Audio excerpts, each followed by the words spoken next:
What is up? So, a year on, and here we are. Gauges are still rocking out, and they're doing what they're supposed to do. Electrically wise, I hooked it up to the CAN bus harness. Used the not the CAN bus wires, but the just the power wires, 12 volts, and they're rocking out, man. They're solid as hell. They're still doing what they're supposed to do. I actually looked up the FSM. I've got more power than they draw, so not worried. As far as mounting, I did track days, abused it in the mountains. I mean, I've taken this car and done stuff to it that, well, yeah. Solid work, man. I can't complain. If I had a critique, I would say you can probably see it in the bright light, but I'm going to finish up some of the epoxy work that I was originally going to finish, but I want to wait for the summer to see if I had any weird things going on to the dash, but it hasn't done anything. The epoxy's worked a freaking charm. So I'll get that done. That's just touch up. That's just me lazy. But they worked out fine. My 4 last videos, guys, holy cow, man, I talked a lot. I watched my own videos, and I thought I almost fell asleep. Basically, just get all the info you can off them, and get a good understanding of, where I was at with it. Just take all the information you can out, get the visuals you can off of it, and decide if that's what you want to do. That's all she wrote, man. If you have any questions, comments, anything you need to know, just get back with me. I'll help you out as best I can. Don't hatchet me on the videos because I suck at doing these things, but you get an idea. So that's where we're at. Another little project. My phone's hooked up to the wire because, man, it's out of batteries. But anyways, this is something called the shift light from a company called Chipper Nut. Google it, Chipper Nut, Shift Light V3.1. And the website will show you videos of, how it's all set up.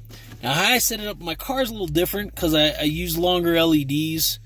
And I can, again, if you want to know how I did this, message me, comment me, whatever, and I'll give you a whole layout of the extra stuff that I used.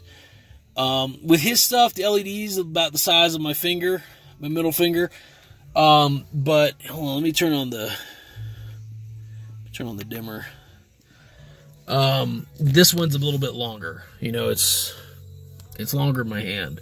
But it's pretty solid. Like when I'm driving, I got a video of me driving around with it. I'll provide that.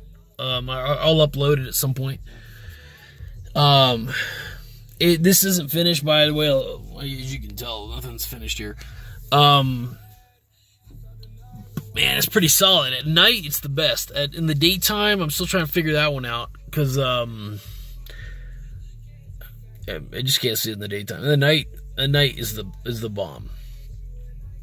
Anyways, the other option is I get a second one and I put a little strip here, a little strip here, and then I run this one on dim mode and the other one on full mode, and that way I'll have complete stupidity in my car for shifting lights.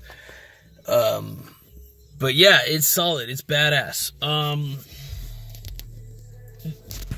This comes twice the price already built, or you can do what I did and solder it up from parts. And that's what I did. I wanted a nice little project, and it was badass. Anyways, question. How do you get the RPM signal from the car, right? So you got a couple options.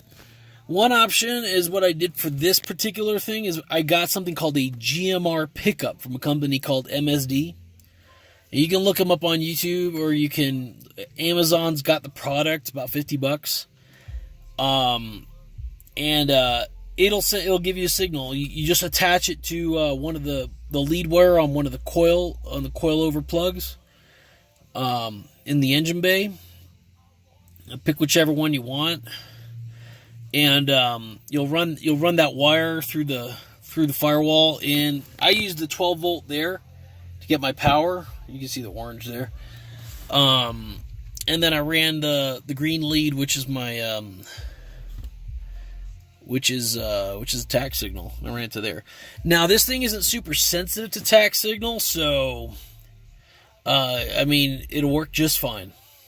But this is another option if you decide to go this route. It's like $100. It's called the CAN bus adapter CB2. Somebody on the 370z.com actually made a mention of this when he was talking to me about it. And I was like, man, you know, I needed something to, I don't know if you can see it back. I don't think you can see it back there. But I've got a Aeromotive pump speed controller, you know, to tame the freaking 450 Walbro I got back there. Turbo is coming. Anyways, and I need a really super clean 12-volt pulse for my tack signal. And the only way I'm going to get that is, well, this is just the best option, is to use that as CB2. And I'm going to run it straight to the you know, I'll pull from the CAN bus wires that I didn't use before, because I saw that on the schematic I can actually use that. The PIDs run through that. They run through everything, so I'll be able to get that info. Power it here, and then send my signal back to the pump speed controller.